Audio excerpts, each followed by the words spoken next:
What is it that separates successful entrepreneurs and high-performing salespeople from those who struggle? It's more than just industry knowledge or product expertise. It's actually the ability to silence the inner critic, how to go beyond the inevitable bouts with self-doubt and limiting beliefs. In this episode, we'll explore a framework for you to unleash your potential and have your results begin to match. Let's grow.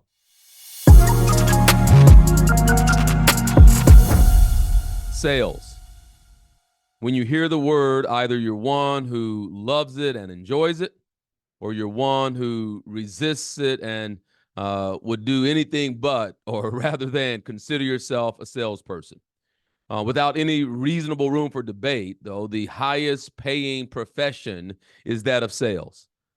In fact, nothing happens in the course of a day without someone being sold something, from, turning on the light switch and electricity begins to flow, or your automobile that you use to commute, or the television show that is your favorite to watch, or the book that you're reading. All of it, in order for it to reach your hands or for you to be able to use it at some point in that cycle, involved a salesperson. It involved a salesperson. And for that reason, it is the highest, in my view, the most respectful profession. So what is it about sales that causes some people such resistance? I was working with a group very recently, and I started to take in their views of salesmanship, or what their thoughts were about salespeople. And we heard things like, sleazy and salesy and arrogant and pushy and these things. And so then I paused the group, and I said, now, how many of you have actually had that experience with a salesperson, and then compare that to the number of sales transactions, the number of interactions you've had with the salesperson? So I had them look at, and I said, it's rhetorical. You're not going to be able to number it, but consider the number of times you've had an interaction with a salesperson, and then actually count the number of times you experienced one who was sleazy and slimy and, conniving and whatever else. And as it turned out, for many of those individuals, it was less than 1% of the time. In fact, significantly lower than that.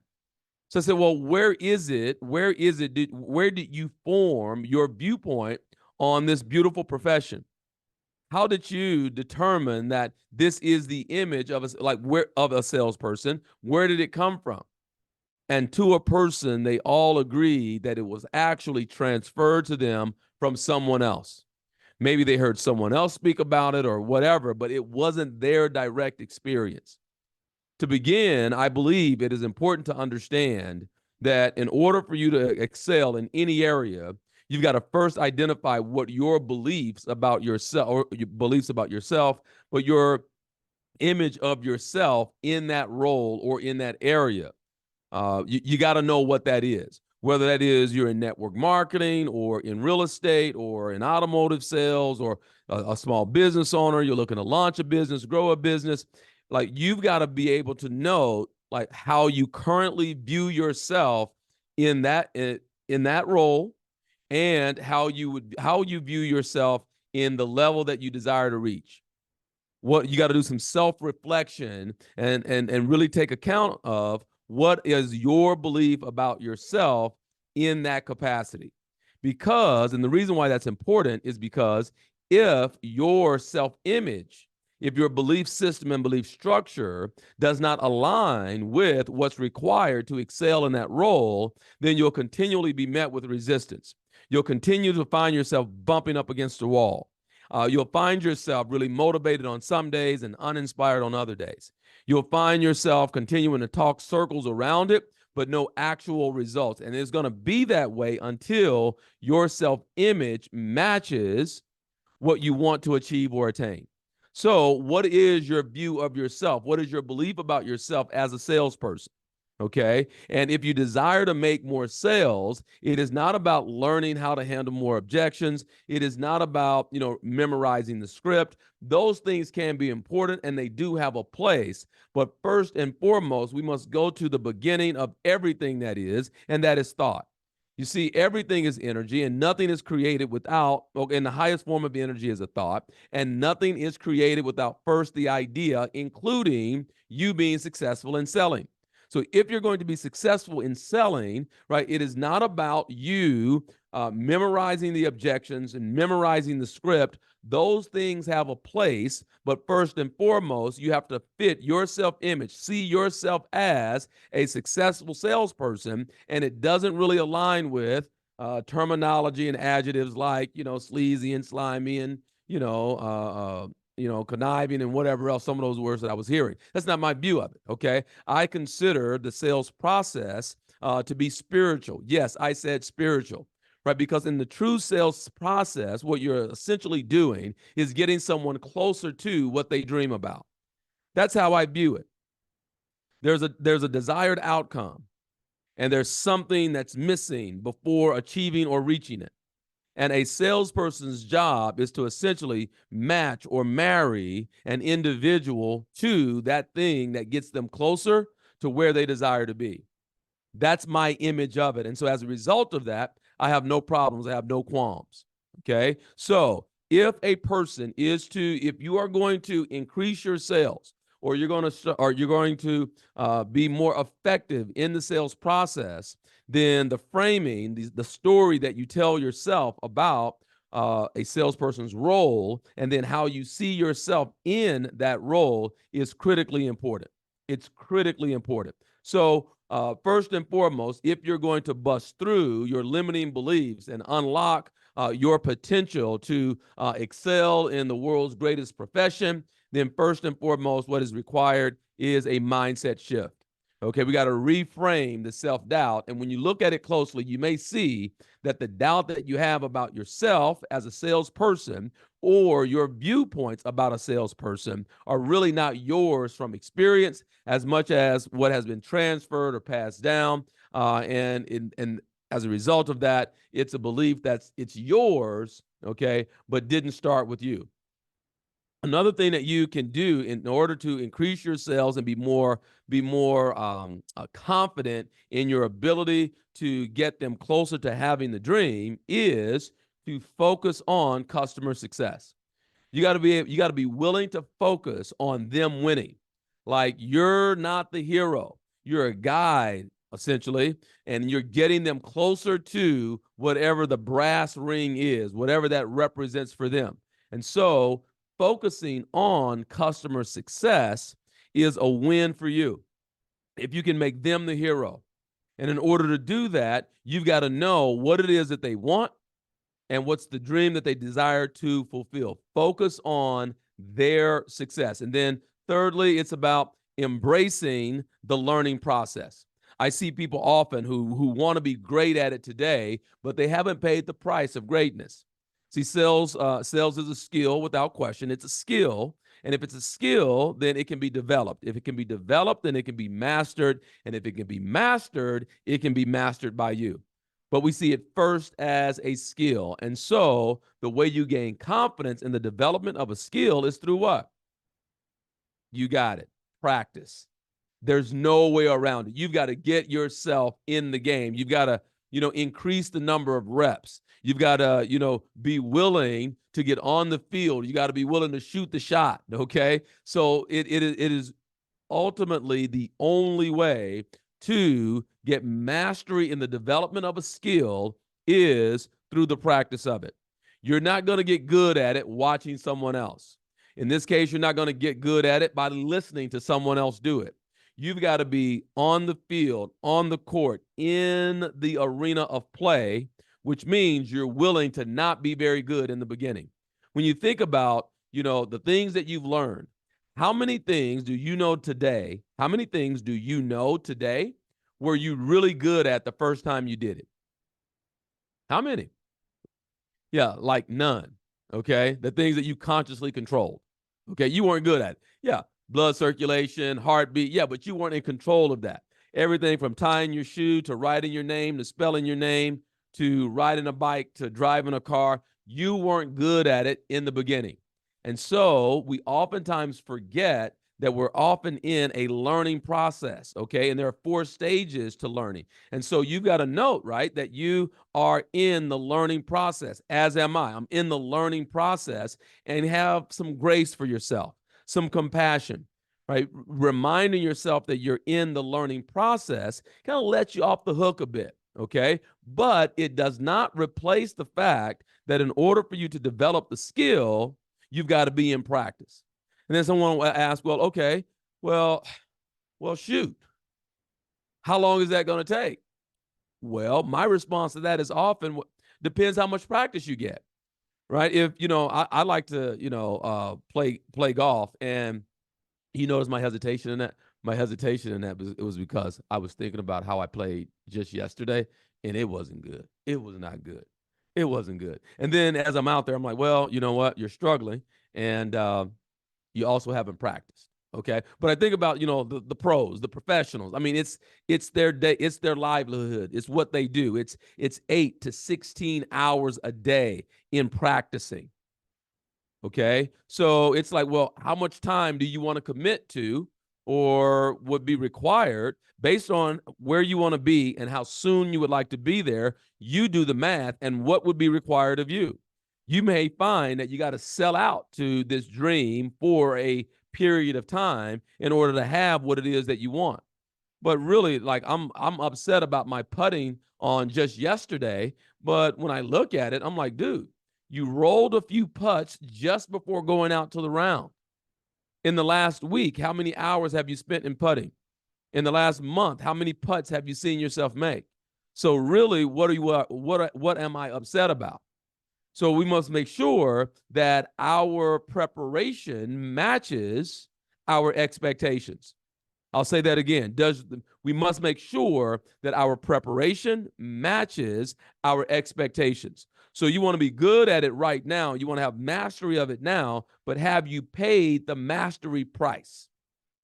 So when we talk about then this concept of sales and confidence in sales, and how a mindset shift is actually required in order for you to be effective in the area, we look at, the idea around mindset is growth mindset and fixed mindset. Growth mindset, fixed mindset. Okay. Growth mindset says that wherever I am now, it can be improved. I can get better. A fixed mindset, I got what I got. It is what it is. And, it is what it is. I got what I got. All right. Now, apply what mindset you have as it relates to you being more effective in sales. And don't just off the top say, oh, yeah, I'm growth mindset. I am growth mindset for sure. Because if you are, right, then your life will mirror that. It'll mirror that because you'll have taken sales training courses. You'll be reading sales books. You'll be in the practice, deliberately in the practice, in massive action, because that aligns with a growth mindset as it relates to the development of this skill. A fixed mindset says, essentially, I got what I got. I am where I am. And so what would be the point of reading something else? What would be the point of listening to a podcast on selling? I don't have time to read or attend or invest in myself into a course where I could learn a new skill or where I can improve my skill. Get the idea? Okay. So now you take growth mindset or fixed mindset into the area of sales. And if you have a fixed mindset, then, it is what it is, and I'm just not very good at it. Some people are more charismatic than me. Some people just have a knack for it. I don't. Fixed mindset. And there are others who are like, okay, regardless of where I find myself today, I can improve. I can get better. So what do I have to do? How do I get better? That's growth mindset. You can apply it to any area, but we'll keep it here focused around sales. Okay. So it's fixed mindset or growth mindset around sales. To have the mindset or the mindset shift in order to be more successful in that area. Right, we got to reframe the story, or reframe the self-doubt, which is likely not even a belief that came from you as much as it was passed on. We're going to focus on what the customer wins, what the customer receives, and how you bridge the gap for them in getting closer to what they want, what they dream or aspire to. And then also recognize that you're in a learning process. And as you approach that learning process, do you do so with a growth mindset or a fixed mindset around the development of this skill? You see, there are many other books on how to handle objections. There are books on, power closes and micro closes and all the different forms of closes. There's seminar upon seminar upon seminar upon seminar about the profession of selling. Now and again, someone will introduce a new book or a new concept around the area of selling, and I applaud all of that. I applaud the courage that it takes to put your name as an author on a book, to run an ad on a social platform, promising people that you can help them improve their sales.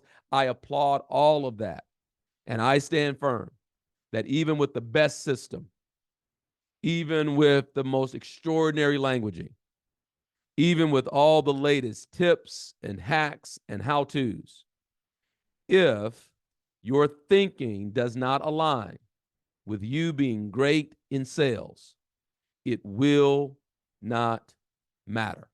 How come? Because we will never act consistently in any way that is inconsistent with our self-image.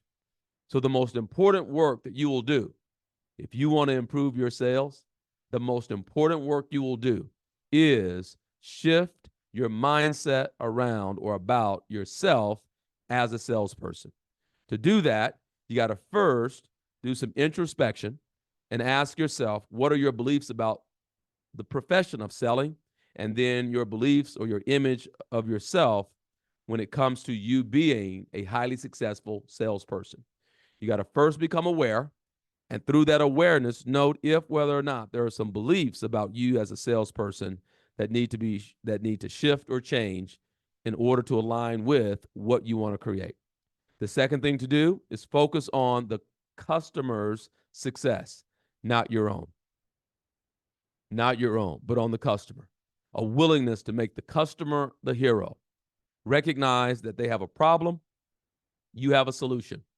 And by you providing them with the solution, you get them closer to what they desire. That's all, in my view, that successful selling is about. Bridging the gap between a client or customer having what they want because you provide them with the solution. So make them the hero. And then number 3, it is about recognizing that you're in a learning process. And in the learning process, what serves you greatly is a growth mindset versus a fixed mindset. The fixed mindset essentially says, I am who I am, I got what I got, it is what it is. But a growth mindset recognizes that regardless of where I am now, I can improve, I can be better, I can improve my skill. And so if today I suck, if today it's terrible, and like 1 out of 10 or 1 out of 20 is my number, if I have a growth mindset, I'm not discouraged by that. I'm not discouraged by today's result. I am not discouraged by today's result as long as I know that there's a path by which I can be better and I can improve. I hope that helps. And if it does, don't keep it a secret. Let someone know that this podcast even exists. If you know someone in sales, my specific ask of you from this episode is if you know someone from sales, anyone in the sales arena, forward this to them. Do so for 3 to 5 people. Forward it to them, ask them or encourage them to just have a listen. I believe that they'll be grateful to you for it. It's not about objections. It's not about any of the other stuff. It's about what's between the ears. And because everything that is begins with thought, right? Because everything that is a form of energy. And the highest form of energy is a thought. And so, a highly successful salesperson knows this. Someone just getting started may not. Either way, share it with them. I believe that they'll be grateful to you for doing exactly that. I appreciate you listening, and we'll see you next time.